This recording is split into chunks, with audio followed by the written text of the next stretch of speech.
Bienvenidos. Gracias.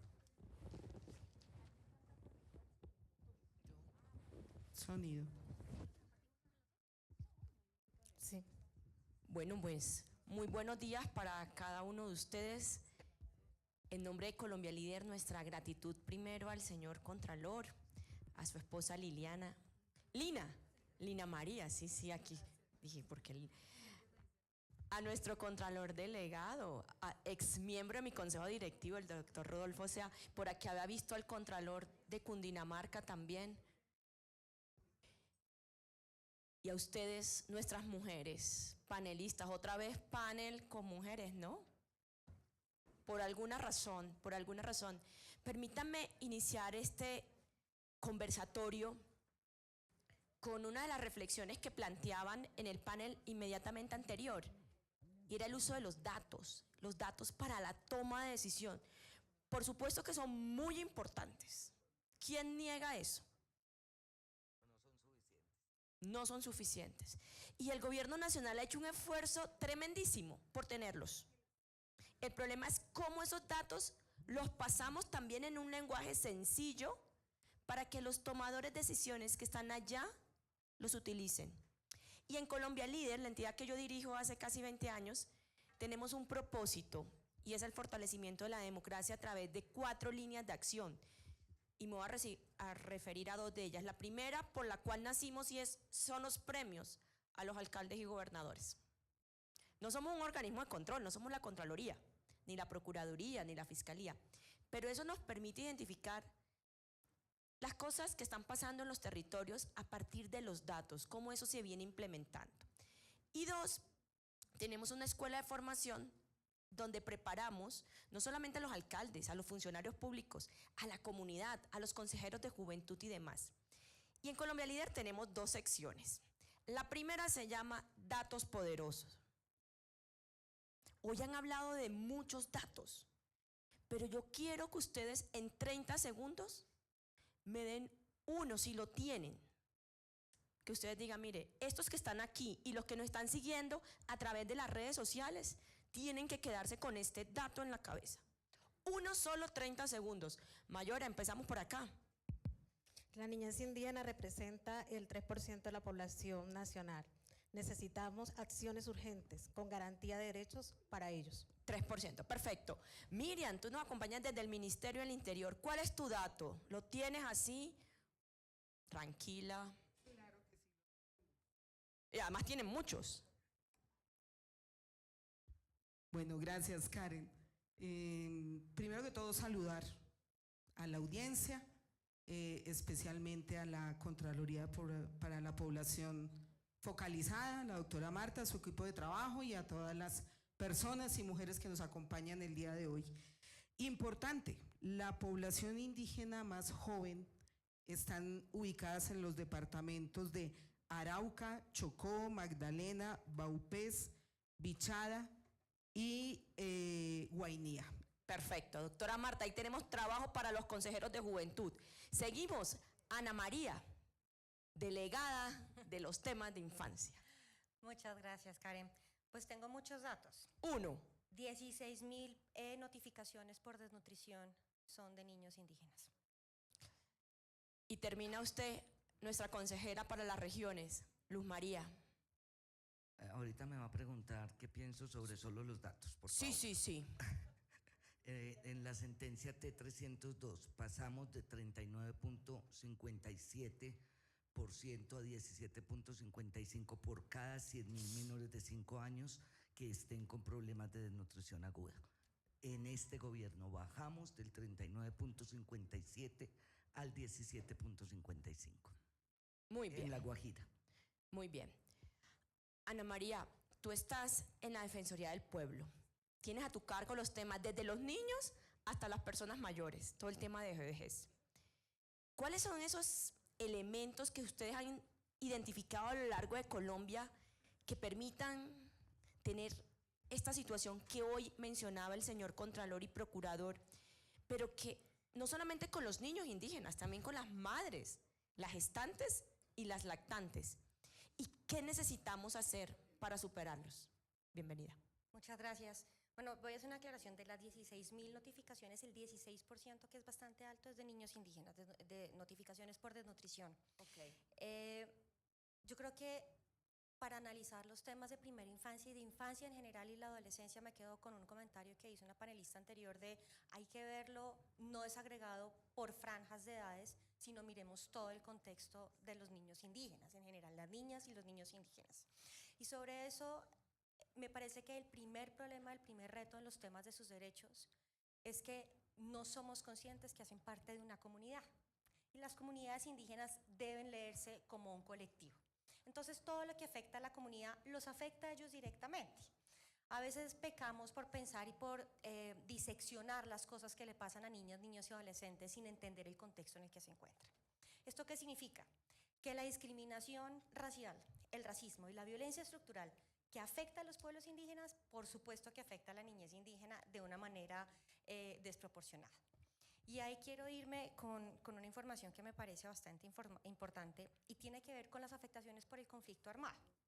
Si pensamos en Chocó, Cauca, Nariño y La Guajira, tenemos que en 2024 en el Chocó se presentaron 2.795 menores de edad afectados por el desplazamiento forzado. En Cauca, 1.526. En Nariño, más de 1.000. Esto sin contar que también hubo bastantes niños desplazados en Guajira y en Risaralda. ¿Qué significa esto? Que si queremos realmente procurar defender los derechos de los niños, tenemos que defender los derechos enteros de su comunidad. No se puede defender los derechos de los niños sin ver a la comunidad en su conjunto. Por otra parte, dentro de las afectaciones más grandes que nosotros podemos mirar es que estamos muy acostumbrados como Estado colombiano a pensar en la aplicación de los enfoques diferenciales y aplicarla mucho en el papel. El enfoque étnico, el enfoque de género y todos los demás, el de discapacidad, etc. Pero esos enfoques se quedan ahí, se queda como, ay, organicemos esta norma o vayamos a aplicar esta política pública para los indígenas y digamos que esto es con enfoque. No, necesitamos realmente política pública específica para la infancia indígena. Eso es uno de los grandes fallos y de los retos que encontramos en ese tema específicamente. Tenemos ejercicios muy poderosos como la educación o como el CISPI, precisamente, pero es necesario realmente implementar todo el conjunto de política pública para eso. Si nos vamos de una manera mucho más determinada en cuáles son las afectaciones en los derechos, pues bueno, ya estamos hablando de los temas de desnutrición que yo ya mencioné, por cifras un poco, y ahí vemos la gran cantidad de comunidades afectadas. Chocó, La Guajira, Bichada y Risaralda son pueblos que efectivamente, pero la población que está en estos departamentos tienen un mayor grado de afectación que otros. Y quisiera darles un dato que me parece súper importante. Tenemos la T302 en La Guajira, que es muy importante y que todos conocemos, pues porque llevamos muchos años tratando de solucionar ese estado de cosas inconstitucional, y sin embargo, si miramos por tasa, son más los niños que en este momento están en procesos de desnutrición y que tienen EDA, enfermedad diarreica aguda, en Bichada que en La Guajira, por la cantidad de los niños que están en esas zonas. Y por muertes, por mortalidad, por desnutrición, los niños son de los pueblos Guayú, Embera, Arhuaco, Coguis y los Icuani, que son los que están en Bichada. Ahora, hay otro proceso importante y que tiene que ver con los retos que tenemos en materia de educación. Y es que la educación de los niños indígenas también se ha visto muy afectada por el conflicto armado. Entonces, no solo es el tema de cómo implementamos la política pública, sino en el contexto en que los niños están desarrollando. Vemos los temas de reclutamiento forzado, no solo para los niños en general rurales, sino en los internados indígenas. Esto se presenta también muchísimo en el Putumayo. Las condiciones en las que tienen que estudiar los niños y los riesgos que ellos corren para llegar a estudiar. Entonces, ahí empezamos a ver una cantidad de conductas, ¿no?, que abonan, digamos, dentro de la violencia estructural, y ya ese proceso de discriminación que ellos sufren, que se abona por el conflicto armado. Yo lo dejaré ahí para darle tiempo a los demás. Y yo cuando les iniciaba con ese dato es porque detrás de ese dato que a veces parece tan frío, un dato de un informe más, un dato de esos que se dan en las rendiciones de cuentas, ¿no? No hay nada más complicado que una rendición de cuentas. El que está del otro lado no entiende nada. ¿cierto? Pero ese dato tiene historia, tiene una cara, tiene una comunidad. Y yo voy a ir ahora con nuestra alta consejera, la doctora Luz María. Ustedes han hecho avances en esta articulación con las gobernaciones, con los entes territoriales. ¿Podríamos compartir alguno de ellos? Y enseguida su reflexión sobre el tema de los datos, que sé que no se lo quiere dejar por fuera. Adelante, alta consejera. Buenos días para todos, para todas. Un saludo muy grande para mis compañeros de gobierno que están hoy aquí, para la Contraloría, la Procuraduría, bueno, la Defensoría, para mis amigos y compañeros de lucha indígenas. Buenos días. Bueno, la relación que hemos logrado empezar a tejer desde la Presidencia de la República con gobernadores y alcaldes no es tan sencilla como quisiéramos. Y eso yo voy a tratar de decir no lo políticamente correcto en este foro, sino realmente poner el dedo donde tenemos dificultades grandes. En algunos territorios, hoy, con el tema indígena en particular, no tenemos la participación activa ni de alcaldes ni de gobernadores. Y el único sustento es que el gobierno del cambio no es el mío, entonces yo a Petro no le voy a ayudar. Esa es una dificultad que tenemos en algunos territorios. En otros hemos logrado un actuar permanente y bueno con alcaldes y gobernadores, con la institucionalidad. En La Guajira hemos logrado una buena participación. Pero ojo, porque también a veces tenemos un debate con los órganos de control. Me refiero a Contraloría, Procuraduría, Defensoría del Pueblo, etcétera, que hemos ido superando y en algunos casos hemos sacado adelante. Ojo, porque no es solamente el control como órganos, valga la redundancia, de control, sino que es que la norma llama a la cooperación armónica entre ellos y el Estado colombiano, el gobierno y sus instituciones. En esto también en algunos casos no tenemos esa problemática. Hay una colaboración y un caminar juntos y juntas y un preguntar permanentemente cómo vamos, ¿cierto? Pero no en todos tenemos, o muchas veces tenemos una muy buena relación en esa colaboración armónica con la Contraloría General de la Nación desde Bogotá, pero en lo territorial no se multiplica. Esto para Procuraduría, para Defensoría, para los órganos de control, que quisiéramos que se entendiera más, no como solo la herramienta de control que debe serlo y que tiene que serlo, sino en el cumplimiento de la ley de la colaboración armónica que debe haber. Y ya yéndome a lo otro, ¿por qué digo los datos no son suficientes? Miren, nosotros estamos en este momento atendiendo 4 sentencias que tienen que ver con niños y niñas indígenas en varios lugares del país. Sentencias de 2017, que cuando nosotros llegamos no se había hecho casi que nada, era muy poco lo que se había avanzado. Y hemos venido avanzando lentamente, claro, yo sé que sí, deberíamos de tener mucho más.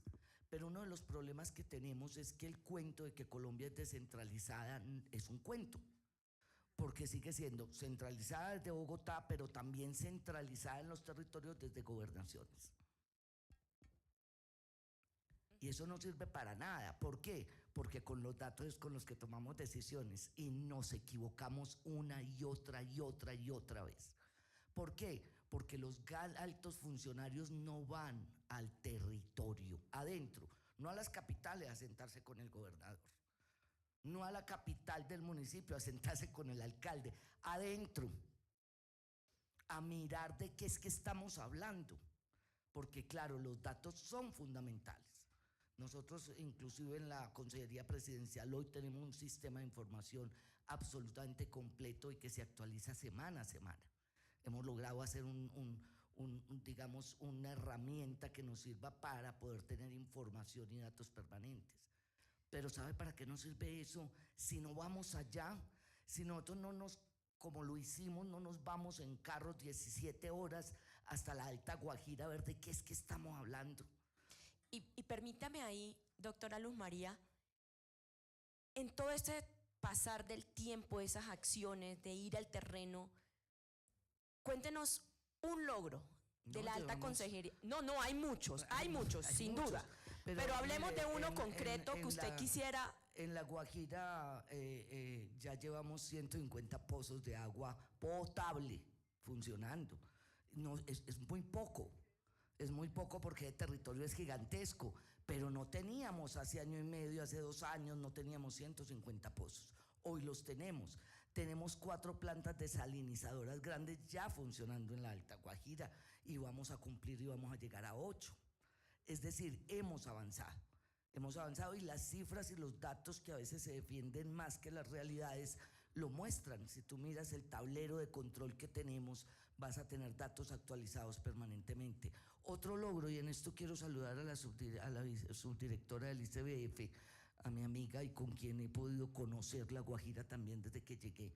Ojo, hoy ya no damos el mercado para niños y niñas, porque entendimos lo que tú decías ahora y lo entendimos claramente. Y lo entendimos no solo en los pueblos indígenas, en las mujeres en general. Si a mi casa llega un mercado solo para los niños y niñas menores de 5 años, yo lo reparto en todo el grupo familiar. Yo soy mujer y me preocupo por alimentar mi familia. El ICBF entendió eso.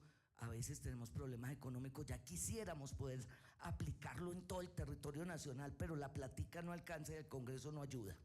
Entonces, en La Guajira ya estamos entregando paquetes alimentarios familiares, ¿cierto? Y estamos rompiendo con el tema de los grandes contratistas. Rompiendo, y el ICBF es protagonista. ¿Por qué? Porque ya la contratación del ICBF se hace con las mujeres del resguardo, allá se llama, no son resguardos, son rancherías. Esa contratación del ICBF se está haciendo en la ranchería con las mujeres de ahí. O sea, hemos logrado cosas. Falta, es que 4 años no es suficiente para cambiar 200 años de impunidad, de hambre y de miseria en un país como el nuestro. Me quiero ir ahora con Miriam. Miriam nos acompaña desde el Ministerio del Interior. La Contraloría en sus informes nos habla, así como lo mencionaba la alta consejera, de una falta de presupuesto, pero también de desarticulación, de algunos elementos que hay que subsanar en estos documentos de los planes de salvaguardia étnicos de los pueblos de extinción física y cultural.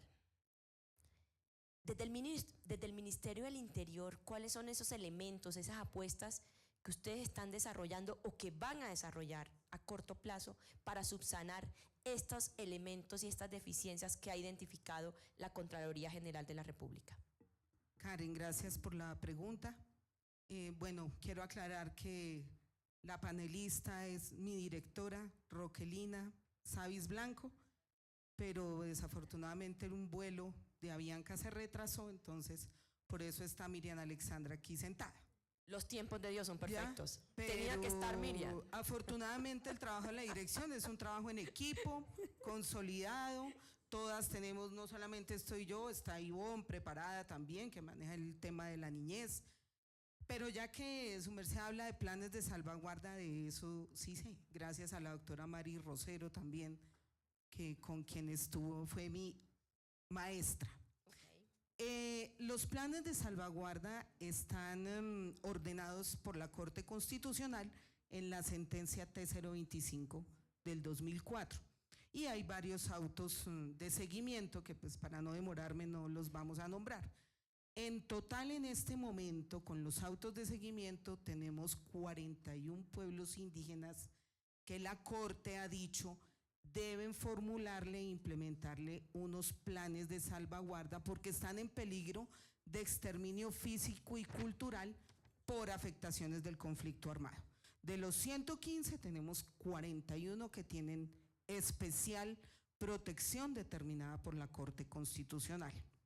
Ahora bien, ustedes saben que todos los procesos con las comunidades indígenas se hace a través de concertación, y nosotros tenemos un espacio, bueno, nosotros no, la Mesa Permanente de Concertación, los pueblos indígenas tienen un espacio, es que yo tengo mucho sentido de pertenencia, ¿ves? Entonces algo que también soy indígena, pero no, aunque sí, todos tenemos el ancestro indígena y por lo menos a mí me encanta el maíz, entonces creo que lo tenemos ahí. Ese espacio con la Mesa Permanente de Concertación pudimos concertar una ruta metodológica para esos planes de salvaguarda, que tiene 5 fases y 3 etapas. Etapa de formulación, de concertación y de implementación. Ahí llegó mi directora. Llegó la directora. Ya yo acabo esta intervención, directora, el micrófono es todo suyo. Entonces, teniendo en cuenta esa construcción de la ruta, es un proceso de consulta previa con esos 41 pueblos indígenas. Empezamos en el 2011, el ministerio muy acucioso, muy diligente, pero hubo un momento en que hubo un recorte de presupuesto, falta de personal, entonces se vio un poco apocada la ruta. Pero en esta dirección y con las observaciones que nos ha hecho muy respetuosamente la Contraloría, se ha aumentado el equipo idóneo de planes de salvaguarda, porque es un tema específico que no todo el mundo lo conoce. Entonces, se ha implementado ese equipo. El 44.6% del presupuesto que tiene en este momento la Dirección de Asuntos Indígenas en tema de planes de salvaguarda va a ir dirigido a los departamentos que le comenté ahorita, que tienen más población de jóvenes de 0 a 14 años. Nuestro presupuesto va al 44.6%, que son más o menos 6.700 millones de pesos dirigido a planes de salvaguarda, y en su mayoría están ejecutando la fase 4. ¿Cuál es la fase 4? Les decía, 3 etapas, 5 fases. La fase número 4 es la formulación de programas y perfiles de proyectos. Dentro de esos proyectos y programas, obviamente que está incluida la niñez y la adolescencia, porque aquí, como lo han dicho las panelistas, no es solamente se trata de sectores, sino que de abocar desde niñez hasta adolescencia, que nos parece muy importante. Entonces, teniendo en cuenta este tema, vamos a llegar a hacer, y ese proceso es autónomo de las comunidades indígenas para formular sus programas y proyectos. Pero también, como encontramos unas falencias, nos encontraron unas falencias, la directora muy juiciosa dijo, no, esto es prioritario, ¿qué vamos a hacer? Entonces, construimos con ella unas acciones de mejoramiento para continuar con una efectiva formulación e implementación. Vamos a realizar una articulación interna dentro del ministerio, con la participación de las dependencias de planeación, presupuesto, jurídica y obviamente la dirección de nosotros. Vamos a instalar una mesa de trabajo, vamos a revisar y evaluar la adopción de medidas pertinentes, vamos a diseñar e implementar un sistema, un proceso de procedimiento formal que permita monitorear y medir el impacto que hace frente a la garantía de derechos los planes de salvaguarda étnica. Que la orden de la Constitución, de la Corte es, háganle seguimiento, háganle a la implementación. Pero también es importante que vamos a acudir a los demás accionantes que dice la orden tercera del auto 004. Entonces digo aquí a mis compañeras que están del Estado, del Gobierno Nacional, que vamos a llamar a Prosperidad Social, al Instituto Colombiano de Bienestar Familiar, al Ministerio de Educación, al Ministerio de Salud, al Ministerio de Defensa y al Programa Integral contra las Minas Antipersonas, que son los accionantes del auto 004 y con los cuales nos parece que debemos tener una articulación directa para poder mejorar la formulación e implementación de los planes de salvaguarda. Muchas gracias. ¿Quedó? Bueno, yo no sé si me retiro del... No, ni más faltaba, pero por Dios, no hay ni posibilidad. Directora, Roquelina, gracias. uno se la voy a perdonar, porque me dijeron que trajo butifarra para todo el mundo. O sea que tranquilos, el refrigerio está reforzado con butifarra. No, mentira. Perdónenme que le daba la espalda aquí. Aquí nos acomodamos, no pasa nada. Ay, vea, ¿sí ve? Dice mi marido que si vamos a caber en el cielo, ¿por qué no en la tierra? Roquelina, Miriam lo hizo divinamente, nos explicó muy bien. Pero uno a veces siempre dice, uy, le faltó decir esto. ¿Algún elemento adicional en 30 segundos? Bueno, de antemano pido disculpas por el retraso. Tranquila. Pero bueno, estamos muy comprometidas como mujer en el fortalecimiento de la niñez. Es un punto clave los planes de salvaguardia, lo cual lleva realmente a proteger esa niñez, porque ese es el fundamento de nosotros. Y bueno, escuchaba aquí a Alessandra decir, bueno, tenemos 6.000, pero en total tenemos un presupuesto de más de 14.000 millones de pesos encaminado al fortalecimiento de los planes de salvaguardia, porque no solamente estamos tocando auto 004, sino también estamos tocando los demás autos, porque vamos comprometida y estamos comprometidas en todo el fortalecimiento de la niñez. A eso estamos llamados todos y cada uno de nosotros. Gracias. Muy bien. Ahora voy a pasar con Mayora Judith. Tú tienes la otra visión, la de las comunidades. ¿Cómo logramos articular la cosmovisión indígena con lo que uno llama la cosmovisión occidental? Que al final es ¿cómo nos unimos todos? ¿Y cómo logramos que esos estándares mínimos de la política pública de la niñez indígena sea una realidad? ¿Cómo lo logramos desde tu mirada? Sumillano, buenos días para todos. Menacancui, de la Sierra Nevada de Santa Marta, Cancuama. En la Sierra Nevada encontramos 4 pueblos, Cancuamo, Huigua, Cogi, Aroaco. Desde los pueblos indígenas soy delegada de la Consejería de Mujer, Familia y Generación. La consejera no puede estar porque está en un evento internacional. También visibilizando los temas de la niñez, de las mujeres y de las generaciones. Pero también venimos como voceras de la Comisión Nacional de Mujeres Indígenas, que hoy estamos en una apuesta conjunta y es en la concertación de una política nacional de niñez indígena. Nos han hecho 2 preguntas en una, muy importantes, y tienen que ver cómo garantizar, cómo minimizar las brechas, ¿sí? Desde la visión occidental y la visión propia. Lo primero que tenemos que reconocer, el estudio de la Contraloría nos ha dado elementos de los derechos, porque este panel es de los derechos, de la niñez indígena fundamentales. Pero los pueblos indígenas tenemos derechos fundamentales relacionados con la vida y el territorio. Entonces, desde este momento la niñez indígena es para nosotros semillas de vida. Semillas, y se los voy a contar como nos los cuentan nuestros mayores y nuestras mayoras en el territorio. Las semillas de vida es la semilla que nosotros tenemos. Imaginemos un frijol, un maíz. Esta semilla de vida necesita reconocer los sistemas propios. ¿Cuáles son los sistemas propios? Su SISPI, Sistema Integral de Salud Propia Intercultural. Quiere decir que esta semilla, antes de ser concebida, es preparada, es pedida por los padres espirituales, conservada, este hijo, esta hija que voy a tener, lo colocamos en proyección para la vida, para la humanidad. Necesitamos el CEIP porque necesitamos una educación propia, una educación donde nuestra lengua nativa, donde nuestra cultura se vea fortalecida. Necesitamos el tema ambiental, porque hoy han hablado de las extracciones en los territorios, han hablado de cómo el reclutamiento forzado, y esto tiene que ver con todas las dinámicas de conflicto que existen en los territorios, y también cómo se fortalece el sistema propio indígena. Así podemos minimizar las brechas, articulando, armonizando el sistema propio con el sistema occidental.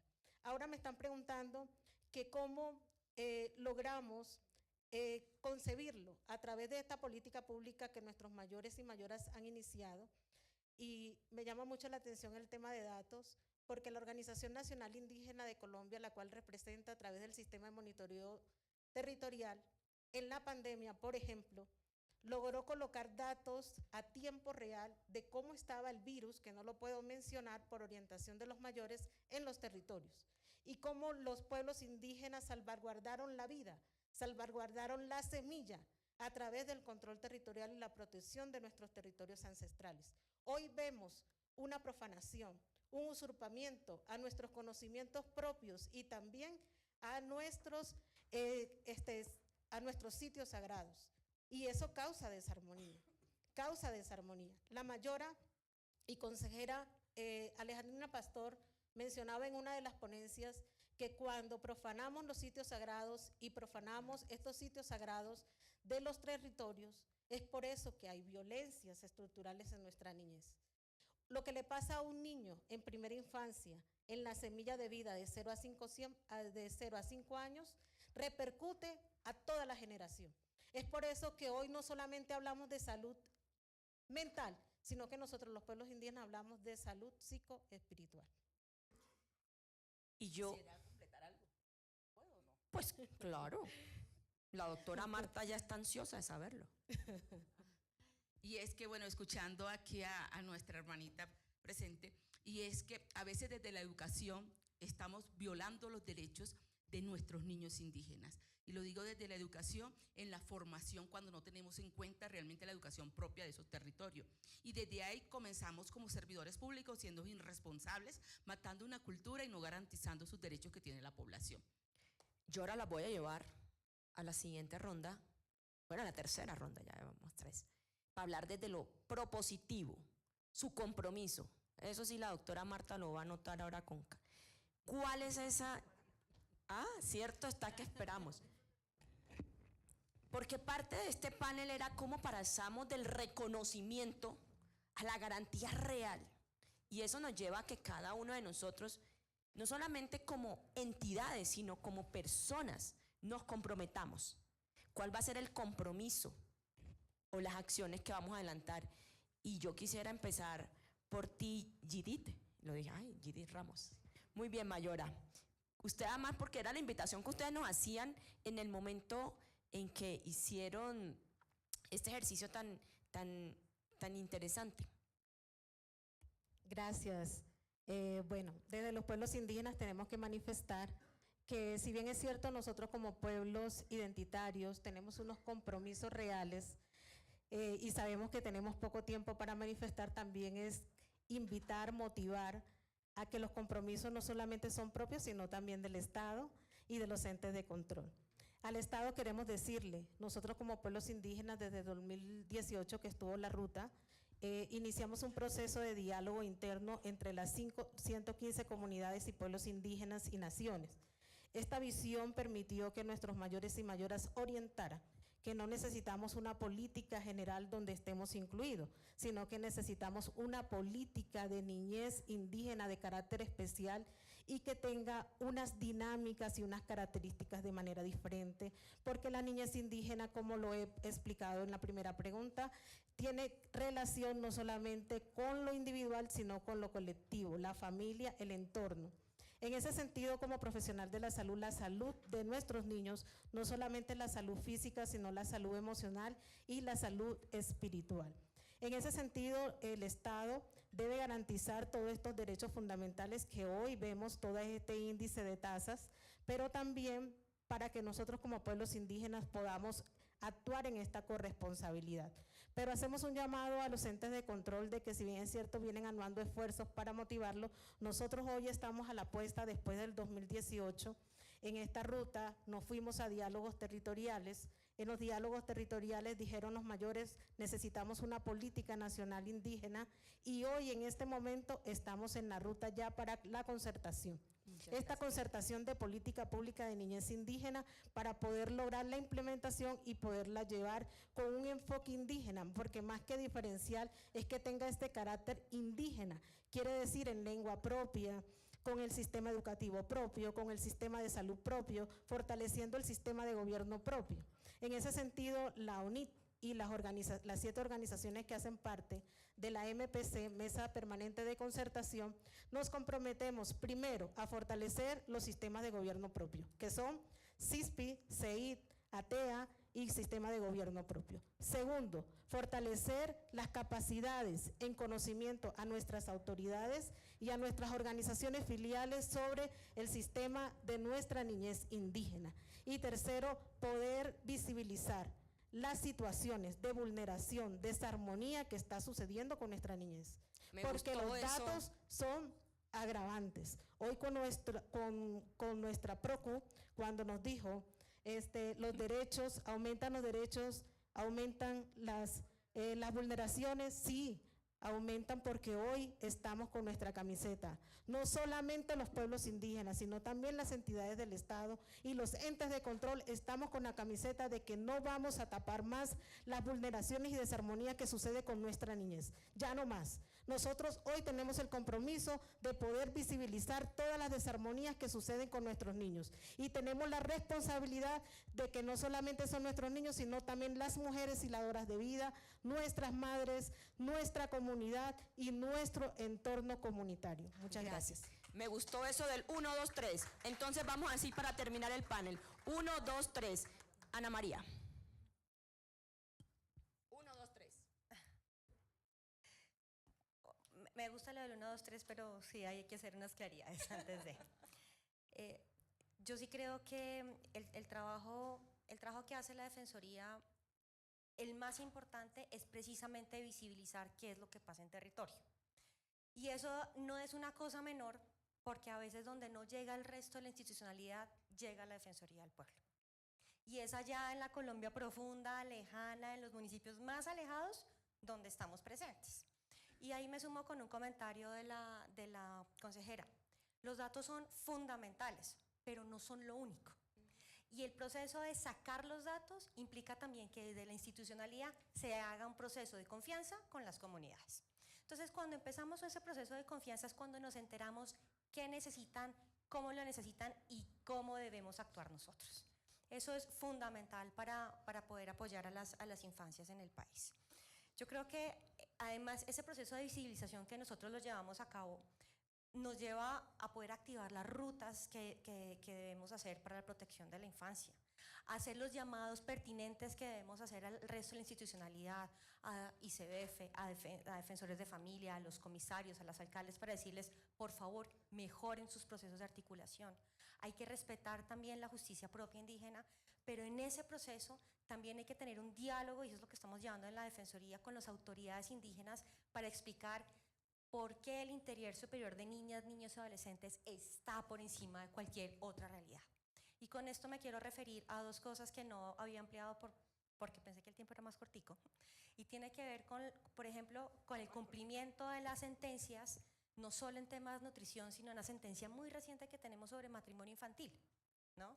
El matrimonio infantil es una violencia basada en género que sufren las niñas indígenas, ¿no? Sufren diferentes niños en diferentes partes del país, pero las niñas y las adolescentes indígenas lo sienten de manera más focalizada. Ahí la Defensoría, no solo con el cumplimiento de esas sentencias, la T302, las sentencias que tenemos en Chocó y en Risaralda, tenemos un papel preponderante en el seguimiento y en la articulación que llevamos en territorio.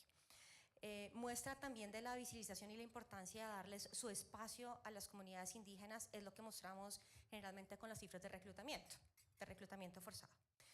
Yo quisiera también mencionar una cosa que hacemos muy importante y que estamos impulsando en esta nueva administración con la Defensora Nacional Iris Marín Ortiz, y es el derecho al buen futuro de niñas, niños, adolescentes y jóvenes. El derecho al buen futuro, palabras más, palabras menos, es justamente ese proyecto de vida que deben tener, la posibilidad de tener una esperanza y una confianza de que van a poder desarrollarse como lo necesitan, de que no van a tener unas violencias internas y que van a tener un contexto en el cual puedan desarrollarse de una manera muy segura. Y parte de ese derecho tiene que ver con lo que pasa con los pueblos indígenas, con las mujeres indígenas y también con las mujeres.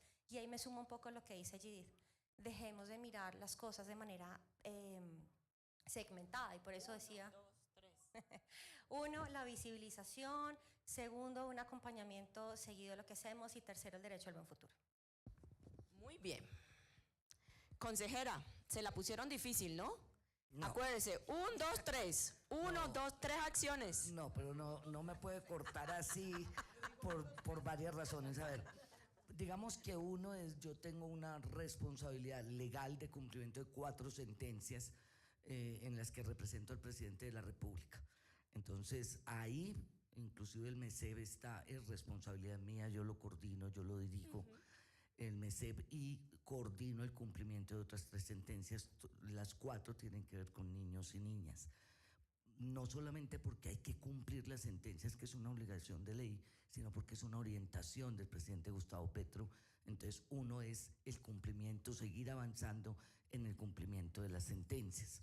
En eso, en unos lados vamos mejor que en otros, pero ojo, hay asuntos, por eso hablaba de la importancia de ir al territorio. Hay asuntos, por ejemplo, el tema de Quindío, que lo hemos conversado con ustedes, donde muchas veces las mismas organizaciones indígenas no nos permiten entrar y CBF no logra entrar a veces. Y cuando entramos, niños que están en una desnutrición excesiva nos los esconden, por ejemplo, donde hay una violencia hacia las mujeres fuertísima, ¿cierto?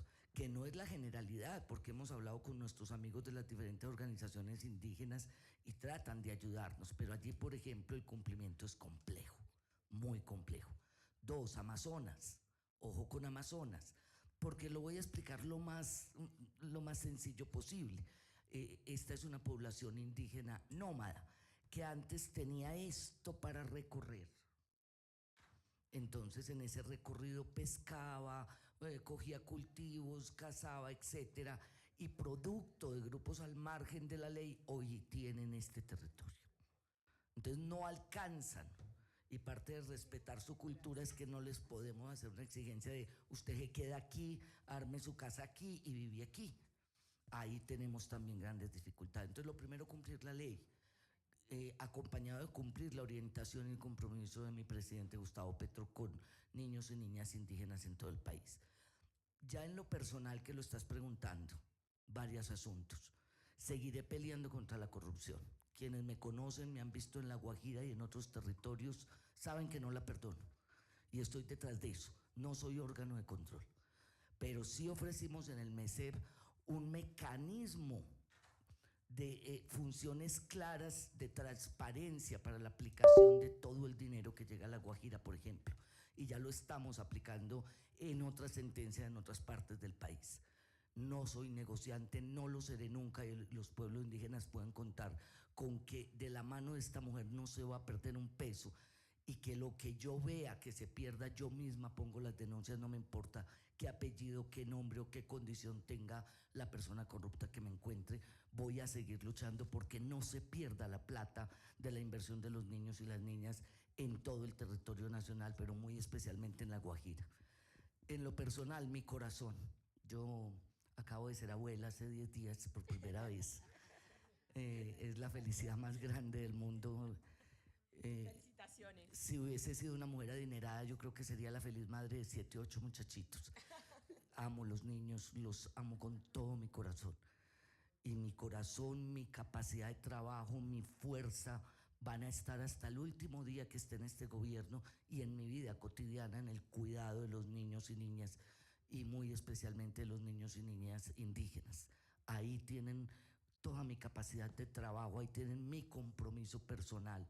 Como mujer hoy, como abuela, tengo una hermosa Victoria que me tiene además el alma hinchada. Quisiera estar más tiempo allá, pero el resto de los niños y niñas del país necesitan que nos toquemos el corazón y que pensemos que cada vez que nos robamos un peso, que cada vez que van 10 a representar un ministerio a una reunión nacional y 10 gastan viáticos y 10 gastan de todo, estamos malgastando un dinero que bien podría ser para garantizar que, ojo, y esto es lo último, seguiré trabajando porque se entiendan que no podemos garantizar, es imposible garantizar vida digna para niños y niñas indígenas o niños y niñas de cualquier tipo en Colombia si no garantizamos vida digna para la población en general.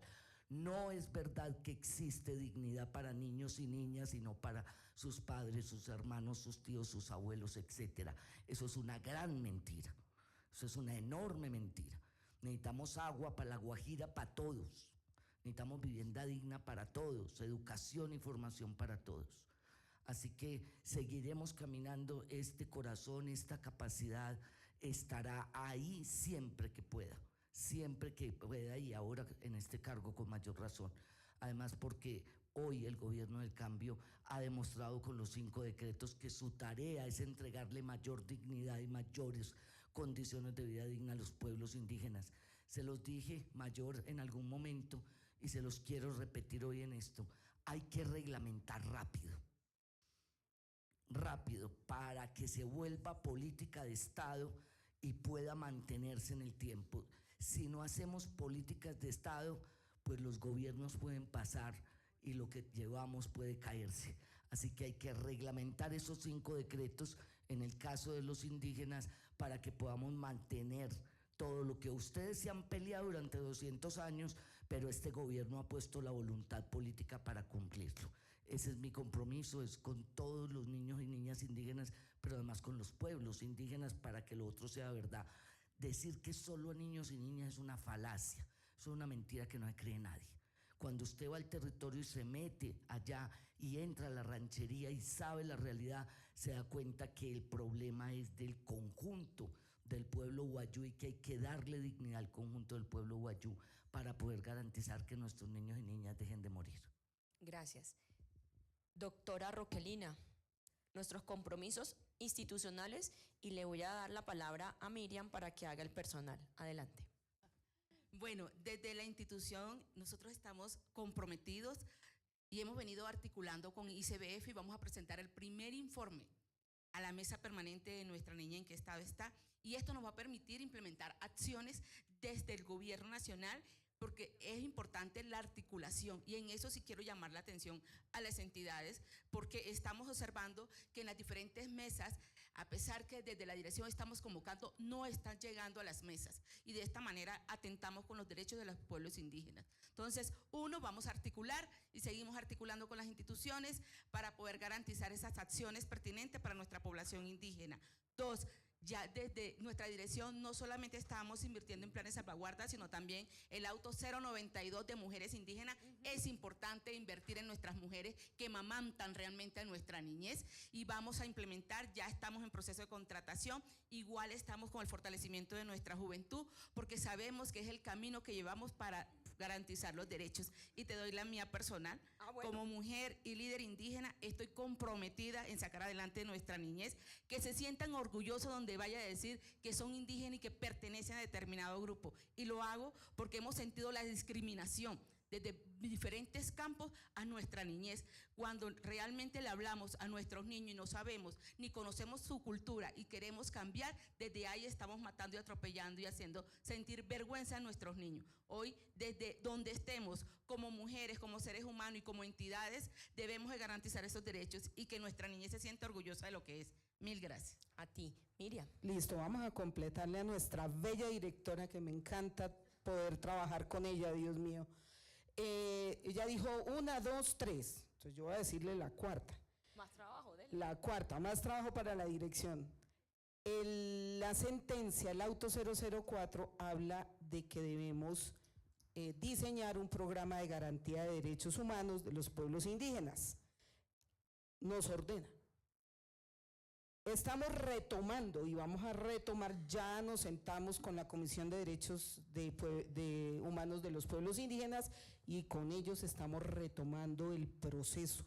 Y obviamente motivarlos de que esa política pública que acaba de hablar aquí nuestra consejera Mayora Cancuama, que damos los cancuamos, debe estar incluida dentro de ese programa de garantía de derechos.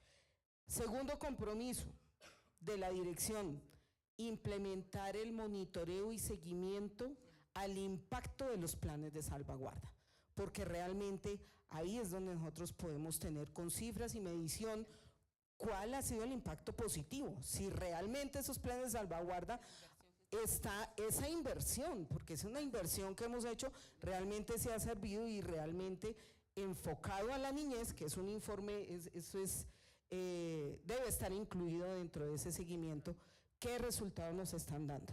Y ese informe tenemos que dárselo a la Corte, pero también motivar a las comunidades indígenas de que esos procesos de construcción y formulación son autónomos.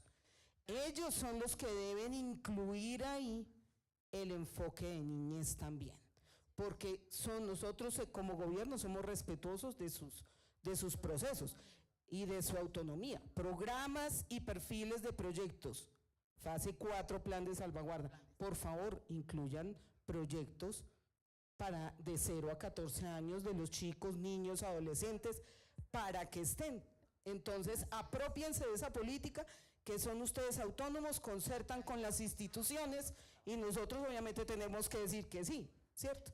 Obviamente tenemos que decir que sí. Y el personal, para terminar, el personal, pues yo ya dije que yo tenía una indígena por dentro. Y tengo una niña, yo todavía me considero niña, pues con esos dos elementos, mi compromiso es ir a territorio, socializar lo que sabemos, motivar a la comunidad indígena a que hagamos un esfuerzo, un equipo entre gobierno indígena y gobierno nacional para sacar adelante especialmente los niños y niñas indígenas. Muchas gracias. Mayora, 10 segundos. Gracias. Yo sí quisiera señalar que el informe que nos presentó la Contraloría y la PROCO nos brinda elementos de base estructurales para la concertación de la política pública de niñez, que va a ser muy pronto. Esperamos el informe que nos ha señalado el ICBF, el Ministerio del Interior, sí, porque son elementos que nos da más base y más sustento, porque sí necesitamos. Los pueblos indígenas necesitamos la política de niñez indígena con carácter especial. Necesitamos un observatorio de nuestra niñez indígena para señalar y visibilizar esos casos. Necesitamos articular la jurisdicción especial indígena con la justicia ordinaria, porque no puede seguir pasando que las vulneraciones y desarmonía con nuestros niños queden invisibilizadas. Muchas gracias. A ti. Mi querida doctora Marta, le voy a dar una frase. Sumar transforma. Y este panel, este evento que hoy ha organizado la Contraloría, se tiene que volver acciones desde lo institucional y desde lo personal. Y yo no me podía quedar atrás sin mi compromiso. Yo, como desde Colombia Líder, vamos a ayudar entonces en los programas, en nuestra escuela de gobernantes, para formar a los consejeros de juventud de estos 115 municipios a través de nuestra plataforma. Y 2, el próximo año tenemos el premio Mejores Gobernantes en la Superación de la Pobreza. Vamos a organizar con ustedes el capítulo para ver de los que se postulen, si hay alguno de esos 115 que se postulen, mirar cómo están. Y mi tercer compromiso, 1, 2, 3, es que como vamos a formar a los próximos mandatarios del país, si ustedes nos dan la información que quieran que llevemos a esa formación, allá Adriana estaba buscando yo aquí su teléfono, ahorita me lo da para ponernos a sus órdenes. Recuerden, sumar transforma, y necesitamos pasar del reconocimiento a la garantía efectiva de los derechos, no solamente de los niños indígenas, de todas las comunidades. Tengan un muy buen día. Gracias a todos.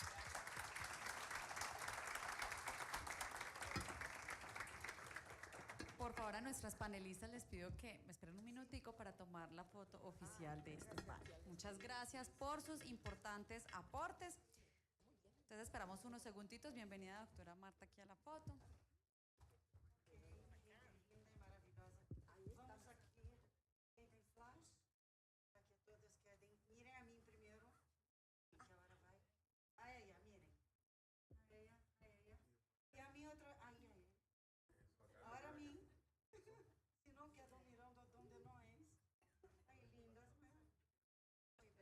Mientras tanto, les voy diciendo a los asistentes que quienes quieran certificar este foro pueden hacerlo a través del código QR. El código QR está en las mesas que encuentran en cada una de las mesas.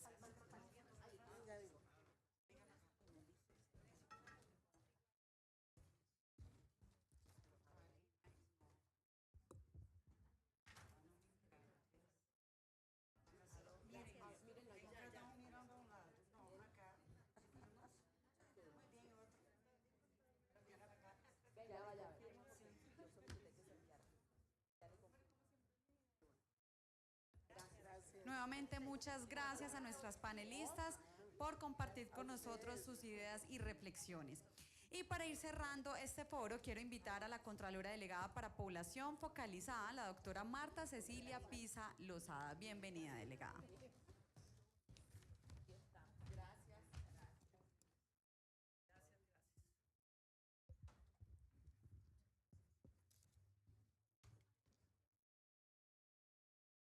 Buenos días para todos. Distinguidos invitados, panelistas, representantes de organizaciones indígenas, de la academia, de órganos de control, de la sociedad civil y a todos los presentes. Primero quiero expresar al señor Contralor General de la República, al doctor Carlos Hernán Rodríguez Becerra, mis más sinceros agradecimientos por su confianza y apoyo brindado en la realización de este importante evento, y a quienes han hecho posible la organización y realización del mismo, como lo son el señor Vicecontralor y su equipo de colaboradores, así como todos los funcionarios de la Contraloría Delegada para la Población Focalizada. Agradecer igualmente a los diferentes panelistas y moderadores por su presencia y aporte al desarrollo de este foro, a los contralores delegados y demás directivos de la entidad por su apoyo, así como a nuestros invitados especiales, miembros de la academia, representantes de las organizaciones indígenas y de la sociedad civil, así como a los demás asistentes por su compañía y aporte brindado. Sin ustedes hubiera sido imposible este logro. Ha sido un honor para la Contraloría General de la República desarrollar este importante foro sobre la niñez indígena.